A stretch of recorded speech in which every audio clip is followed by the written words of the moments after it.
తనకు విపక్ష హోదా ఇవ్వలేదని అటు జనంపైన ఇటు వ్యవస్థలపైన అలిగి అంతా నా ఇష్టం అంటూ కాలం వెళ్లదీస్తున్నారు జగన్ రెడ్డి. అయితే తాడేపల్లి ప్యాలెస్ లేదంటే బెంగళూరు ప్యాలెస్లో సేదతీరుతూ ఏపీకి టైంపాస్ పొలిటీషియన్లా వచ్చిపోతున్నారు. తనకు మూడొచ్చినప్పుడు 4 మాటలు మాట్లాడి తన ముఖంలో లేని చిద్విలాసాన్ని ప్రదర్శించి వెళ్లిపోతారు. ఆల్ ఆఫ్ సడన్ గా ఏపీ జనంపై ప్రేమాభిమానాలు ఒలకబోస్తున్నట్లు నటిస్తూ కూటమి సర్కారుపై విషం చిమ్ముతూ తనకు నచ్చిన తనకు వచ్చిన భాషలో రప్ప రప్ప అంటూ పొలిటికల్ పుక్కిటి పురాణాన్ని గంటల కొద్దీ ఒక్కసారిగా కక్కేశారు. హలో, ఆయనేం ప్రజల కష్టాలపైనో వారికి అండగా ఉండేలా ఉద్యమ కార్యాచరణపైనో కాదండోయ్, అరాచకాలు చేసిన తన వంది మాగదులకు ఒత్తాసుగా చాలా లాంగ్ ప్రెస్ మీట్ పెట్టి కొండను తవ్వి ఎలుకను పట్టినంత పనిచేశారు జగన్ రెడ్డి.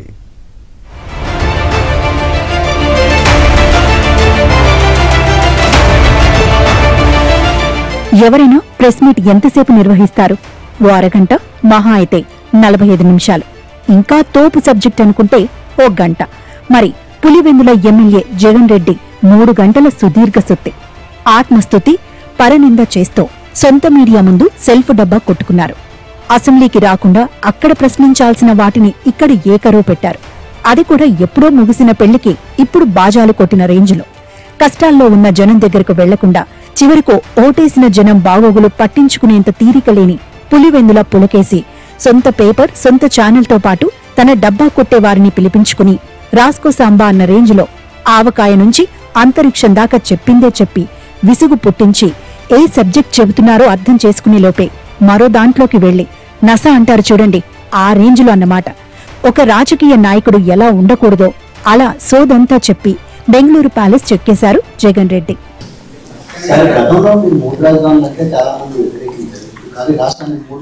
ఈరోజు టాపిక్ డైవర్షన్ వద్దు, ఇప్పటికే 2 అయిపోయింది, ఈరోజు వదిలేద్దాం. ఏదైనా ఒక అంశంపై సూటిగా మాట్లాడే అలవాటు లేని జగన్ రెడ్డి కూటమి ప్రభుత్వంపై అద్దం పర్థం లేకుండా అడ్డదిడ్డమైన ఆరోపణలు చేశారు. తిరుమల అంశంపై గతంలో తాను రాజకీయాలు చేసి ఇప్పటికీ చేస్తూనే ఆ దేవుడితో పాలిటిక్స్ చేస్తున్నారంటూ సుద్దులు చెప్పే ప్రయత్నం చేశారు. తన జమానాలో తిరుమలేశుడి ప్రసాదం లడ్డూలో వాడిన నెయ్యిపై విచిత్ర వితండ వాదనలను మళ్లీ మళ్లీ వల్లెవేశారు.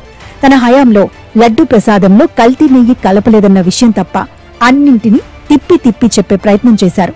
సుప్రీంకోర్టు వేసిన సిట్ బృంద సభ్యులపైన పొలిటికల్ విమర్శలు గుప్పించిన జగన్ రెడ్డి తన హయాంలో టీటీడీ చైర్మన్లుగా చేసిన భూమన, వైవి సుబ్బారెడ్డిలకు వత్తాసు పలికారు. ఈ సిట్ లో చంద్రబాబు వేసిన అధికారులు ఎవరు తెలుసా? ఒకరు కృష్ణయ్య సమీప బంధువు. ఈ కృష్ణయ్య ఎవడు చెప్ప? కృష్ణయ్య ఎవడు ఏంటి చూపించండి ఒకసారి. ఎన్టీఆర్ ట్రస్ట్ లో, ఎన్టీఆర్ మెమోరియల్ ట్రస్ట్ లో ట్రస్టీ. ఇప్పుడు పక్కన భువనేశ్వరి, కృష్ణయ్య, ఇది వాళ్ళ కుటుంబానికి ఉన్న సంబంధాలు. ఈయన సమీప బంధువు ఈ గోపీనాథ్ జెట్టి అనేటోడు. ఈయన one of the SIT officers. YV Subba Reddy అనే వ్యక్తిని మీరు ఎప్పుడైనా ఆయన ఇంటికి పోయినారా? హైదరాబాద్ ఒకసారి పోండి, ఆయన ఇంట్లోనే గోపూజ జరుగుతుంది. ఇదే వైవి సుబ్బారెడ్డి గారు అయ్యప్ప మాల కనీసం 35-40 సార్లు వేసుకుని ఉంటాడు. అదేమంటారు స్వాముల్లో కూడా కేటగిరీ, గురుస్వామి కేటగిరీ. కనీసం 35 సార్లు 1978 నుంచి 35 సార్లు 40 సార్లు కనీసం పోయి ఉంటాడు. ఏం ఆరోపణలు చేస్తా ఉన్నారో, ఎందుకు చేస్తా ఉన్నారో మీకే తెలియదు. ఇక తిరుమలేశుడికి భక్తకోటి సమర్పించుకునే పరకామణి హుండీ చోరీపై ప్రపంచ వ్యాప్తంగా పుంకాలుగా చర్చించుకుంటుంటే అదో చిన్న చోరీ అంటూ కొట్టిపారేసే ప్రయత్నం చేశారు జగన్ రెడ్డి. పరకామణి నుంచి కేవలం $9 అమెరికా ఆఫ్టర్ 72,000 నగదే కదా అంటూ సదరు దొంగకు వత్తాసు పలికే ప్రయత్నం చేయడాన్ని ఏమనుకోవాలి? గతంలో సీఎంగా వెలగబెట్టిన వ్యక్తేనా ఇలా మాట్లాడేది అని అనిపిస్తుంది. పైగా సదరు దొంగ కుటుంబం పశ్చాత్తాపంతో 14 కోట్లు తిరుమలేశుడికి ఆస్తులు రాసిచ్చారని గొప్పగా చెప్పి అది తప్పు ఎలా అవుతుందని వితండవాదాన్ని వినిపించారు జగన్ రెడ్డి. ఆ రోజు హుండీ డబ్బులు లెక్కిస్తూ చిన్న చోరీ, 9 నోట్లు, $9 వర్త్ 72,000 ఇండియన్ కరెన్సీ, $9 $9 నోట్, అది చోరీ. లెక్కిస్తూ చోరీ. ఆ దొంగను పట్టుకున్న పోలీసు అధికారి మరణించేలా చంద్రబాబు వ్యవస్థలను దిగజార్చాడు. ఆ దొంగను పట్టుకోవడం నేరం అవుతుందా? దీనికి ప్రాయశ్చిత్తంగా ఆ దొంగ కుటుంబ సభ్యులు 14 కోట్లు విలువైన వారి ఆస్తులను వారు దేవుడికి ఇవ్వడం తప్పవుతుందా? నేను అడుగుతానా మిమ్మల్ని. దీనికి ప్రాయశ్చిత్తంగా ఆ దొంగ కుటుంబ సభ్యులు 14 కోట్లు విలువైన వారి ఆస్తులను వారు దేవుడికి ఇవ్వడం తప్పవుతుందా? పోనీ దేశంలో అనేక చోట్ల అనేక ఆలయాల్లో ఇలాంటి ఘటనలు గతంలో జరిగాయి, కానీ ఎక్కడైనా ఇలా ఆస్తులు దేవుడికి ఇచ్చారా? నేను అడుగుతా ఉన్నా, అందరినీ ఆలోచన చేయమని అడుగుతా ఉన్నా. ఇక పల్నాడులో మాచర్ల వైసీపీ నేతలు పిన్నెల్లి సోదరులపై అక్రమ కేసులు పెట్టారని ఆరోపించారు జగన్. తన పార్టీ వారిని కాపాడుకోవడానికి ప్రత్యర్థులపై ఇలాంటి ఆరోపణలు చేయడం వరకు బాగుంది. అన్యాయంగా పిన్నెల్లి బ్రదర్స్ ను అరెస్ట్ చేస్తే అసలు న్యాయం ఎక్కడుందని ప్రశ్నించడం కూడా బాగుంది. కానీ ఇలాంటివి చేస్తేనే నక్సలిజం పుడుతుందని జగన్ రెడ్డి అనడాన్ని ఎలా అర్థం చేసుకోవాలి? ఈ కేసులో పిన్నెల రామకృష్ణారెడ్డిని వాళ్ళ తమ్ముడిని అరెస్టు. ఇక్కడండి న్యాయము? ఇట్లాంటి చేస్తేనే నక్సలిజం పుడుతుంది. చంద్రబాబు 19 నెలల పాలనలో 17 సార్లు ప్రకృతి వైపరీత్యాలొచ్చాయని, ఇటీవలి మోంతా తుఫాను బాధిత రైతులకు ₹1 కూడా సాయం చేయలేదన్న జగన్ రెడ్డి ఆరోపణలకు కూటమి నుంచి విమర్శలు పడ్డాయి. మంత్రులు నాదెండ్ల మనోహర్, కందుల దుర్గేష్ జగన్ రెడ్డికి స్ట్రాంగ్ కౌంటర్ ఇచ్చారు.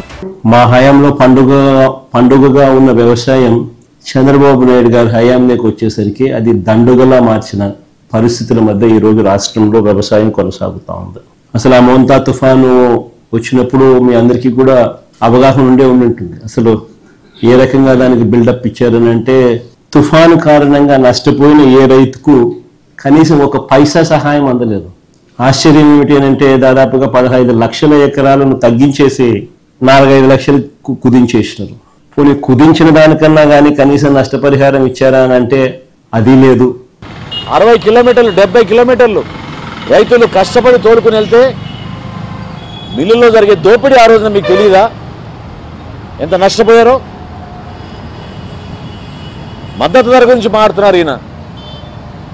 2021లో జగన్మోహన్ రెడ్డి గారి హయాంలో 75 కిలోల బియ్యం బస్తా గ్రేడ్ ఏ వెరైటీ ధాన్యం ₹1,416.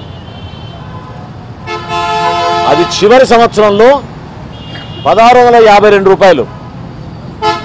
ఈ రోజున ₹1,792 ఇస్తున్నాం మనం 75 కిలో బస్తాకి ధాన్యం కొనుగోలు చేసినప్పుడు. 50,000 టర్పాలను మొట్టమొదటిసారి రాష్ట్ర చరిత్రలో రైతాంగాన్ని ఆదుకోవడానికి ఉచితంగా ఇచ్చాం. అది మర్చిపోతారు. ధాన్యం కొనుగోలు అనేది ఒక పవిత్రమైన ప్రక్రియ. రైతుకు ఒక భరోసా నింపడమే కాకుండా ప్రభుత్వం పైన ఒక నమ్మకం తీసుకొచ్చాం. కాబట్టి మీ ప్రభుత్వానికి మా ప్రభుత్వాన్ని రైతులు పోలుస్తున్నారు. 9 నెలలు తిప్పారు మీరు డబ్బులు ఇవ్వడానికి. 9 నెలలు 4 గంటల్లో మేము డబ్బులు వేస్తున్నాం వాళ్ళ ఖాతాలోకి. ఎప్పుడైనా చేయగలిగారా మీరు? ఈ రోజుకి ₹3,350 కోట్ల రైతుల ఖాతాలోకి మేము 24 గంటల్లోపే గర్వంగా చెప్తున్నా నేను డిపాజిట్ చేయగలిగాం. ఇవాళ మీరు పదే పదే ఈ మాటలు మాట్లాడడం వల్ల, లేకపోతే మీరు ఏ రోజు కూడా ఒక రైతు కష్టపడుతుంటే, ఒక వర్షమో తుఫానో మరో డిజాస్టర్ వచ్చి ప్రకృతి వైపరీత్యాలు వచ్చి రైతు ఆరుగాలు శ్రమించేటువంటి రైతు ఇబ్బంది పడతా ఉంటే ఏనాడైనా మీరు వాళ్ళ కళ్ళాల్లోకి దిగి, లేకపోతే ఆ పొలం లోపలికి దిగి చేలోకి దిగి ఎప్పుడో చూసారా మీరు? రైతు కష్టపడతా ఉంటే, రైతు ఎక్కడ నానా బాధలు పడుతుంటే గట్టు మీద హ్యాపీగా నిలబడి మీరు అక్కడి నుంచి మాట్లాడి వెళ్ళిపోయినటువంటి వాళ్ళు, విహంగ వీక్షణం చేసి ఆ పైనుంచి చూసి వెళ్ళిపోయినటువంటి మీకు రైతుల కడగండ్లు కూడా తెలియదు. మీకు ఇవాళ మీరు వచ్చి ఏమి చేయలేదు అనేటువంటి మాట, సూపర్ 6 ఏం సక్సెస్ కాలేదనేటువంటి మాట చెప్పడానికి మీకు అర్హత లేదు అనేటువంటి మాట మేము స్పష్టంగా చెప్పగలం. మీ దగ్గర వాస్తవికత లేదు, అందుకే మిమ్మల్ని ప్రజలు నమ్మలేదు. ఆ విశ్వసనీయత మీరు కోల్పోయారు కనుకే ఇవాళ మళ్లీ వచ్చి ఏదో రకంగా మీ నమ్మకాన్ని పెంపొందించుకోవడం కోసం మాట్లాడుతున్నారు. అధికారం పోయేసరికి జగన్ రెడ్డికి రైతులు గుర్తుకు వచ్చారా అంటూ మంత్రులు విమర్శలు గుప్పించారు. జగన్ హయాంలో వ్యవసాయ శాఖకి తాళం వేశారని 105% ఈ క్రౌప్ చేసి దేశంలోని ఆదర్శ రాష్ట్రంగా ఏపీ నిలిచిందని, ఈ విషయంలో జగన్ రెడ్డికి ఏమైనా అనుమానాలుంటే అసెంబ్లీకి రావాలంటూ సవాల్ విసిరారు మంత్రి అచ్చెన్నాయుడు.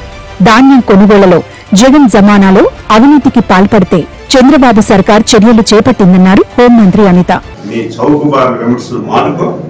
నీకు ఒకవేళ ఏదైనా సరే అనుమానం ఉన్నా నీవు ఇంట్లో కూర్చొని నీ టీవీ ముందు కూర్చోవడం కాదు, శాసనసభకు రా. రికార్డులు ఎవరు మార్చలేం కదా. 7,700 కోట్లు ఎక్కడిచ్చావు, ఈ రాష్ట్రంలో ఇచ్చావా, ఈ దేశంలో ఎక్కడిచ్చావా, నీ సొంతం వాడుకున్నావా ఒకసారి చెప్తాం. 1400 కోట్లు 5 సంవత్సరాల్లో ఇన్పుట్ సబ్సిడీ కాకుండా నువ్వు ఈ ధరల స్థిరీకరణ మీద ఖర్చు పెట్టి ఈ రోజు 7,700 అబద్ధం ఆడుతున్నాం. మేము 16 మాసాల్లోనే 1,200 కోట్లు ఖర్చు పెట్టాం. ఏది ఏమైనా సరే ఇది రైతు గురించి పనిచేస్తున్నాం. సమస్యలన్నిటికీ అధ్యయనం చేసుకున్నాం. తప్పనిసరిగా రేపు భవిష్యత్తులో మళ్ళీ వ్యవసాయాన్ని అన్ని విధాల ముందుకు తీసుకెళ్ళడానికి ప్రయత్నం చేస్తున్నాం. ఇప్పుడు 16 నెలలు అయింది. 16 రోజులు కంటిన్యూగా ఆంధ్రప్రదేశ్లో ఉండి మాట్లాడమనంటే డెఫినెట్గా నేను సమాధానం చెప్తాను. అంతే తప్పించి చుట్టపుచ్చుపుకు వచ్చేవాడిలాగా ఎప్పుడో వస్తాను ఫ్లైట్ వేసుకొని వచ్చి ఏదో బురద జల్లేసి వెళ్ళిపోతానంటే కాదు. ఇక్కడికి వచ్చిన తర్వాత పోనీ వరదలు వచ్చినాయని చెప్పారు కదా, ప్రకృతి వైపరీత్యాలు వచ్చినాయి అన్నారు కదా. ఎన్ని ప్రకృతి వైపరీత్యాలకి ఒక ప్రతిపక్ష హోదా అతనికి అసెంబ్లీలో లేకపోయినా ప్రతిపక్ష నాయకుడిగా ఒక పులివెందుల ఎమ్మెల్యేగా ఉన్నాడు కదా. సో ఎంతమంది దగ్గరికి వెళ్ళి పరామర్శ చేశారు? ఎంతమంది దగ్గరికి వెళ్ళి అంటే పరామర్శలు చేయడం అంటే మామిడి రైతుల దగ్గరికి వెళ్తున్నానని చెప్పి మామిడికాయలన్నింటినీ ఏదో సినిమా సెట్టింగ్ వేసిన రోడ్డు మీద తీసుకొచ్చి చేయడం కాదు కదండి. చిత్తశుద్ధితో పనిచేయమనండి, చిత్తశుద్ధితో అడగమనండి, డెఫినెట్గా మేము సమాధానం చెప్తాం. అంతే తప్పించి బురద చల్లే కార్యక్రమాలు చేస్తాము, ఏదో ఒక్కొక్క రోజు కూర్చొని 2 గంటలు 3 గంటలు ప్రెస్ మీట్లు ఇచ్చేసి వెళ్ళిపోతామంటే కాదు. నకిలీ మద్యం కేసులో నిందితుడైన మాజీ మంత్రి జోగి రమేష్, పల్నాడు జంట హత్య కేసులో నిందితుడైన పిన్నెల్లి రామకృష్ణారెడ్డి లాంటి వారిని అద్భుత వ్యక్తులుగా జగన్ రెడ్డి చూపించే ప్రయత్నం చేయడమేంటని ప్రశ్నించారు మంత్రి కొల్లు రవీంద్ర. పరకామణి కేసులో వెంకటేశ్వర స్వామి హుండీలో ఉన్నటువంటి డబ్బులు కొట్టేసినటువంటి వ్యక్తుల్ని మీరు వెనకేసుకొచ్చి భక్తుల మనోభావాన్ని దెబ్బతీసే విధంగా ప్రయత్నం చేస్తా ఉన్నారా? ఇవన్నీ కూడా నిజంగా చాలా సిగ్గుచేటు. మహిళల గురించి, మహిళల మీద దాడులు చేసినటువంటి వ్యక్తుల గురించి, లేదు గంజాయి దొరికితే గంజాయితో పట్టబడ్డ మీ వైసీపీ నాయకుల్ని, యువకుల్ని ఇబ్బంది పెడతారని మాట్లాడతాం. ఈ సమాజాన్ని సర్వనాశనం చేస్తున్నటువంటి వ్యక్తులు వీళ్ళంతా. మరి అటువంటి వ్యక్తులను వెనకేసి రావడం కోసం మీరు ఒక ఫేక్ ప్రచారాలు చేస్తూ కొన్ని సంస్థలు మీ దగ్గర పెట్టుకుని ఈ రకమైనటువంటి దుష్ప్రచారాలు చేయడానికి ఒడిగడుతున్నటువంటి జగన్మోహన్ రెడ్డిని రాష్ట్ర ప్రజలు చీకొట్టి తరిమేసినా కూడా ఇంకా సిగ్గు లేకుండా అతని యొక్క నైజం ఇవాళ మనం అందరం కూడా గమనించాల్సినటువంటి విషయం. కూటమి చేతిలో ఓటమి చెందాక అజ్ఞాతవాసం చేస్తున్న జగన్ రెడ్డి అడపాదడపా ఏపీకి వచ్చిపోతున్నారు. తన సొంత మీడియాలో హెడ్లైన్స్ కోసం ఎప్పుడో ప్రెస్ మీట్ ఇచ్చే పులివెందుల ఎమ్మెల్యే అమావాస్య, పౌర్ణమికి ఒకసారి ప్రెస్ మీట్ పెట్టి సమయం సందర్భం లేకున్నా తనకు నచ్చిన, తనకు వచ్చిన భాషలో ఒక్కసారిగా అంతా కక్కేస్తారు. అది కూడా ప్రజల కోసం కాదు, తనకు అండగా ఉన్న నేతలకు వత్తాసు పలకడమే దాని సారాంశం. పనిలో పనిగా జనం ఇష్యూపై ఒక మాట అలా అలా పైపైన మాట్లాడేస్తారు. అది కూడా ఆయనకు మూడొచ్చినప్పుడే.